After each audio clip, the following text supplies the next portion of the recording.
5 തരത്തിലുള്ള സ്റ്റേറ്റിലാണ് അല്ലെങ്കിൽ അവസ്ഥയിലാണ് നമ്മുടെ മൈൻഡ് വർക്ക് ചെയ്യുന്നത്. അത് ഏതൊക്കെയാണെന്ന് നോക്കാം.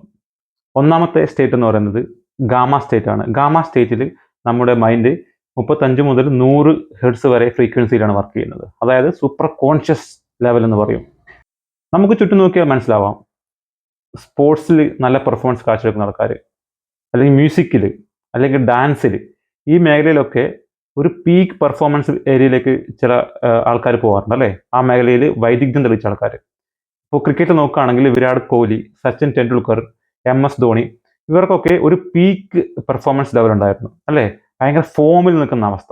ആ അവസ്ഥ എന്ന് പറയുന്നത് അവർ ആ ഒരു ഗാമ സ്റ്റേറ്റിൽ നിന്നുകൊണ്ട് വർക്ക് ചെയ്തുകൊണ്ടാണ്. അപ്പോൾ നമുക്ക് ഈ ഗാമ സ്റ്റേറ്റ് കണ്ടിന്യൂസ് ആയിട്ട് കൊണ്ടുപോകാൻ പറ്റില്ല. അപ്പോൾ അതിന് പല തരത്തിലുള്ള ഡിഫിക്കൽട്ടീസ് ഉണ്ട്.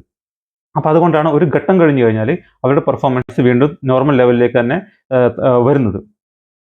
രണ്ടാമത്തെ സ്റ്റേറ്റ് ആണ് ബീറ്റ സ്റ്റേറ്റ്. ഈ സ്റ്റേറ്റിൽ നമ്മുടെ മൈൻഡിൻ്റെ ഫ്രീക്വൻസി എന്ന് പറയുന്നത് 14 മുതൽ 35 ഹെർട്സ് വരെയാണ്. സാധാരണ നമ്മൾ തിങ്ക് ചെയ്യുന്നത്, റാഷണലായിട്ട് തിങ്ക് ചെയ്യുന്നത്, പ്രോബ്ലം സോൾവ് ചെയ്യുന്നത്, ലോജിക് തിങ്ക് ചെയ്യുന്നത്, ഇതൊക്കെ ഈ ഒരു ബീറ്റ സ്റ്റേറ്റിൽ നിന്നുകൊണ്ടാണ്. നമ്മുടെ കോൺഷ്യസ് മൈൻഡിൻ്റെ 100% ആക്ടിവിറ്റി ഈ ഒരു സ്റ്റേറ്റിൽ ഉണ്ടാകുമ്പോഴാണ് നടക്കുന്നത്.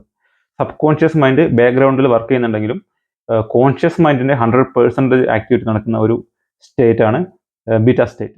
മൂന്നാമത്തെ സ്റ്റേറ്റ് ആണ് ആൽഫ സ്റ്റേറ്റ്. നമ്മുടെ കോൺഷ്യസ് മൈൻഡും സബ് കോൺഷ്യസ് മൈൻഡും ഒരേ പവറിൽ വർക്ക് ചെയ്യുന്ന ഒരു സ്റ്റേറ്റ് ആണ് ആൽഫ സ്റ്റേറ്റ്. അതിൻ്റെ ഫ്രീക്വൻസി എന്ന് പറയുന്നത് 7 മുതൽ 14 ഹെർട്സ് വരെയാണ്. ഈ ഫ്രീക്വൻസിയിൽ നമ്മൾ ഉറക്കത്തിന് ജസ്റ്റ് മുന്നേ നമ്മൾ പോകുന്ന ഒരു ഫ്രീക്വൻസിയാണ് ആൽഫ സ്റ്റേറ്റ്. അതായത് നമ്മൾ പാതി മയക്കത്തിലൊക്കെ നിൽക്കുന്ന ഒരു അവസ്ഥയിൽ, ഈ അവസ്ഥയിലാണ് സാധാരണ ഹിപ്നോട്ടിസം ഒക്കെ ചെയ്യുന്നത് ആൾക്കാർ. അപ്പോൾ നമ്മുടെ കോൺഷ്യസ് മൈൻഡും സബ് കോൺഷ്യസ് മൈൻഡും ഒരേ ലെവലിലാണ് അതിൻ്റെ പവർ ഉണ്ടാവുക.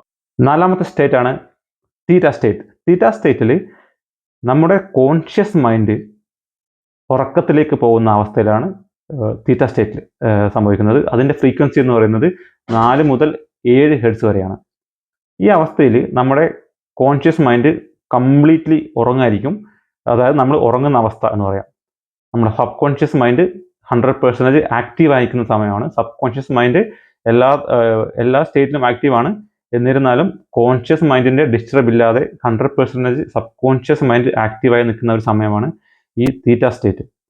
അഞ്ചാമത്തെ സ്റ്റേറ്റ് ആണ് ഡെൽറ്റ സ്റ്റേറ്റ്. ഡെൽറ്റ സ്റ്റേറ്റിൽ നമ്മുടെ ഫ്രീക്വൻസി എന്ന് പറയുന്നത് 0.5 മുതൽ 4 ഹെർട്സ് വരെയാണ്. വളരെ ചെറിയ ഒരു ഫ്രീക്വൻസിയാണ് നമ്മുടെ മൈൻഡിനുണ്ടാകുക. ഇതിൽ നമ്മൾ അൺകോൺഷ്യസ് ലെവലിലേക്ക്, ബോധമില്ലാത്ത അവസ്ഥയിലൊക്കെ പോയി കഴിഞ്ഞാൽ ഈ ലെവലിലേക്ക് പോകുന്നതാണ് അർത്ഥം. നമ്മൾ ബോധമില്ലാതെ ഉറങ്ങി എന്നൊക്കെ പറയാറില്ലേ? മീൻസ് നമ്മൾ ഡീപ്പ് അവസ്ഥയിലേക്ക്, ഉറക്കത്തിൻ്റെ തന്നെ ഡീപ്പ് അവസ്ഥയിലേക്ക്, ബോധമില്ലാത്ത അവസ്ഥയിലേക്ക് പോകുന്നത് തന്നെയാണ് ഈ ഡെൽറ്റ സ്റ്റേറ്റിൽ നടക്കുന്നത്. അപ്പം നല്ലൊരു ഡീപ്പായിട്ട് സ്ലീപ്പൊക്കെ കഴിഞ്ഞിട്ട് നമ്മൾ എണീച്ച് കഴിഞ്ഞാൽ നമുക്ക് നല്ലൊരു റിഫ്രഷ് നമുക്ക് ഫീൽ ചെയ്യാറുണ്ട് അല്ലേ?